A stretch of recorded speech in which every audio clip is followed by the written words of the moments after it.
자, 다음은 박균택 위원님 질의 시작해 주십시오.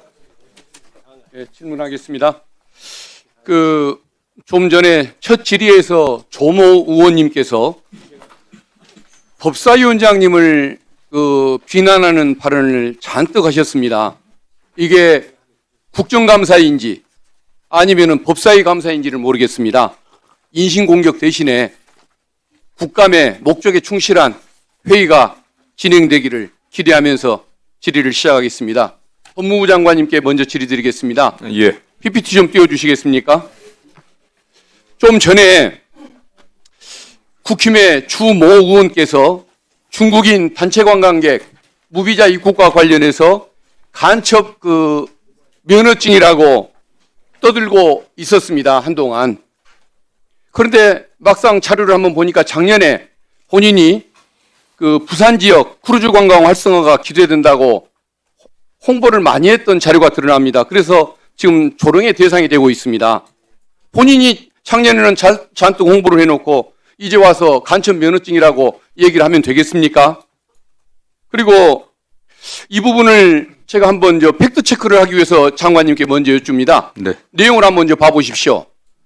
무사증, 중국인 무사증 입국 가장 많이 허용했던 정부가 어느 정권입니까? 박근혜 정권이 360만 명에 대해서 허용했습니다. 문재인 정부는 160만 명, 윤석열 정부는 짧은 기간인데 140만 명을 해줬습니다.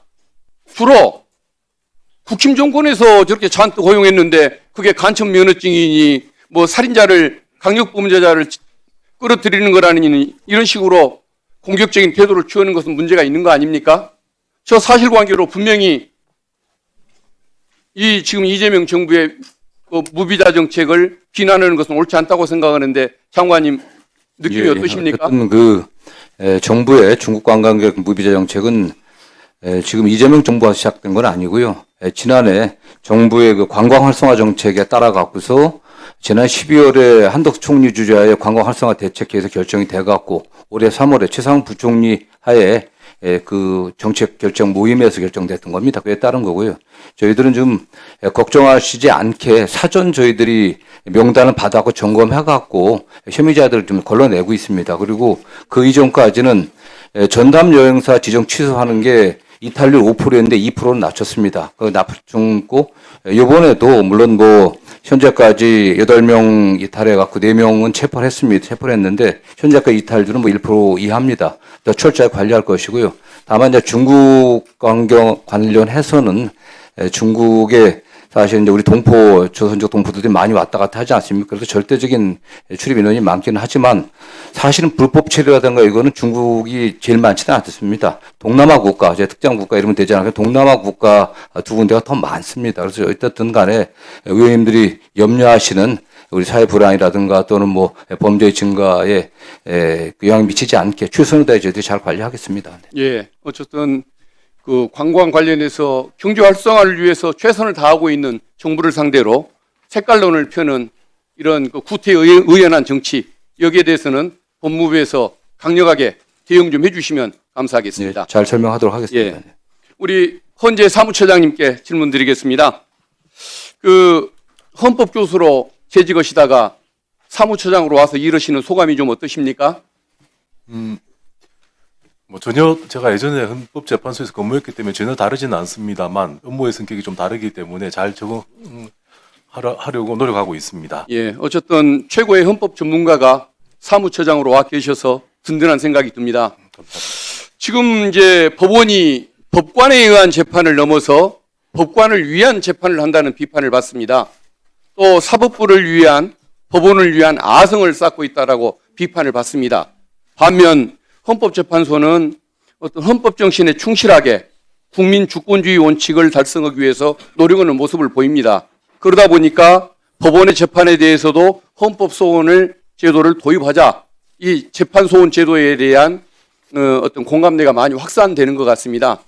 근데 이제 다만 이게 사심제라는 이제 비판을 합니다. 그러나 제가 보기에는 우리 김규표 의원님이 제출한 법안을 보면 대법원 판결이 확정됐을 때 확정 시기를 늦추는 것도 아니고 원칙적으로 집행 어떤 집행 기능을 빼앗는 것도 아니기 때문에 이것은 4심제가 아니라 3심제다. 다만 헌법재판소에 어떤 그 걸음장치를 한 번 더 두는 것에 불과하다라는 생각이 드는데 4심제라는 비판에 대해서 우리 사무처장님 견해가 어떠십니까? 네, 답변 드리도록 하겠습니다. 저희들도 사심제라는 그 언론 보도나 지적은 재판소원에 대한 부정적 평가에 기인하고 있는 것이라고 생각을 합니다. 법원은 사실화 확정과 법률 적용을 담당하는 사법기관이고 헌법재판소는 어디까지나 헌법을 해석함으로써 기본권을 보호하는 기관입니다. 법원 재판 역시 공권력으로서 국민의 기본권을 침해할 수 있고 그 경우에는 헌법재판소에 의해서 헌법적 판단을 받는 것이기 때문에 헌법심이라고 할 수 있고 사심제는 정확한 지적이 아니라고 생각합니다. 예.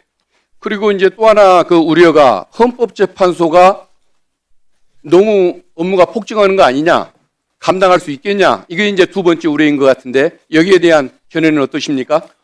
네, 헌법재판소가 37년 동안 경험을 통해서 헌법소원 제도에 대한 여러 심사 기준을 확립하고 있습니다.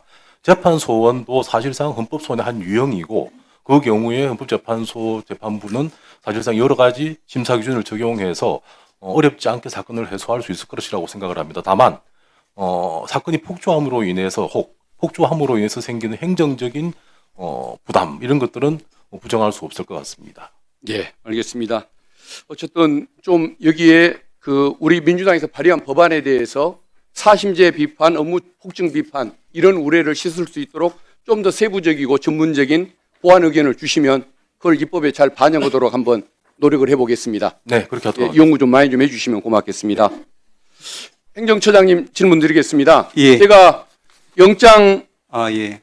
구속영장 예. 심사위원 제도를 도입하자 여기에 대해서도 국민의 목소리를 듣도록 국민의 사법 참여를 도입하자라고 지금 법안을 특별법을 제출을 했습니다. 예.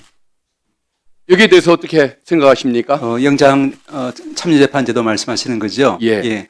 의원님 잘 아시다시피 의원님 평소에 이제 주장하시는 우리 국민 참여를 통한 사법의 어떤 민주화 이런 방향성에 대해서는 저희 사법부도 깊이 공감을 하고 있습니다. 다만 이제 좀 기술적인 문제로 영장 재판의 경우에는 첫째는 이제 우리가 그 헌법상 신체 자유가 이제 직접적으로 문제되는 영역이고 또 하나 우리 구속 심사라고 하는 것은 시급성을 다투지 않겠습니까? 일반 형사 재판으로 달라가지고 그래서 이 두 가지 점 때문에 좀 꼼꼼하게 헌법적으로 또 법률적으로 여러 가지를 살펴볼 필요가 있다는 말씀은 저희 드릴 수 있을 것 같습니다. 법안에 대해서 저희들이 검토를 정식으로 착수는 하지 않았기 때문에 살펴보겠습니다.